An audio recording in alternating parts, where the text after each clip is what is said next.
Identity theft, financial fraud, and cyber stalking are just some of the harsh realities that can affect online users. Legislators in Jamaica are cognizant of those challenges and are implementing stringent laws to prohibit cyber crimes.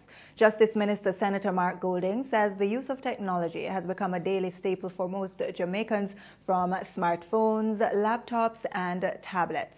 However, he notes that there are unscrupulous persons who prey on users. Speaking in the Upper House recently, Mr. Golding says the new cybercrimes bill has increased the penalties for those found guilty of exploitation and intimidation online.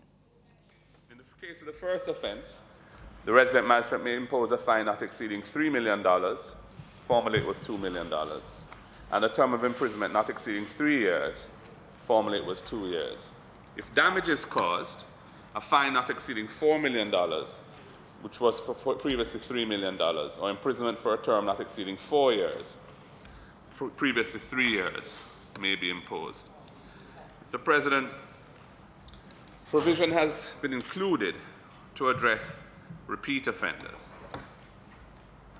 Where a second or subsequent offense has been committed, whether or not any damage is caused, the magistrate may impose a fine not exceeding $5 million or a term of imprisonment not exceeding 5 years, or both such fine and imprisonment. And that is in the case of repeat offenders.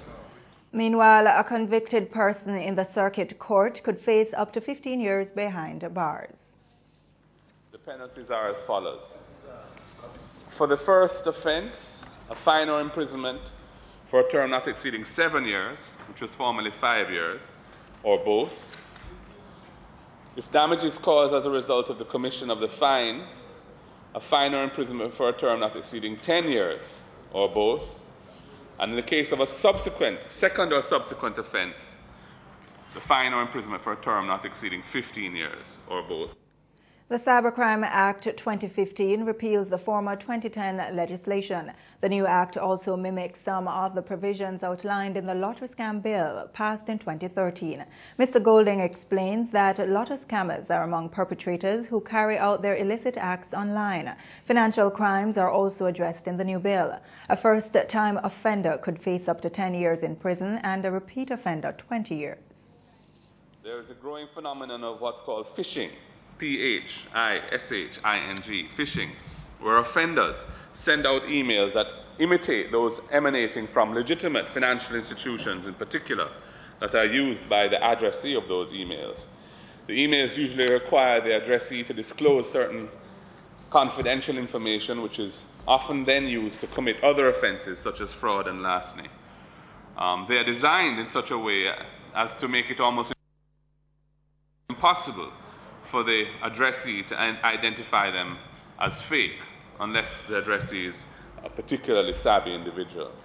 This clause, therefore, seeks to create an offense where a person fraudulently, with intent to procure an advantage for himself or another person, causes loss of property to another person by any input, alteration, deletion or suppression of data, or interference with any function of a computer, or accesses any computer and inputs, alters, deletes, or suppresses any original data with the intention that the data after such input, alteration, and so forth is considered or acted upon as if that data were the original data.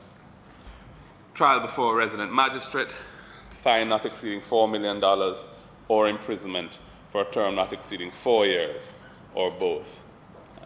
And if the damage is caused as a result of the commission of the offense, the fine would be $5 million, or the term of imprisonment 5 years. And for second and subsequent offenses, again, regardless of whether damage is caused, a fine not exceeding $5 million, or imprisonment for up to 5 years, or both. And in the circuit, the similar regime as before.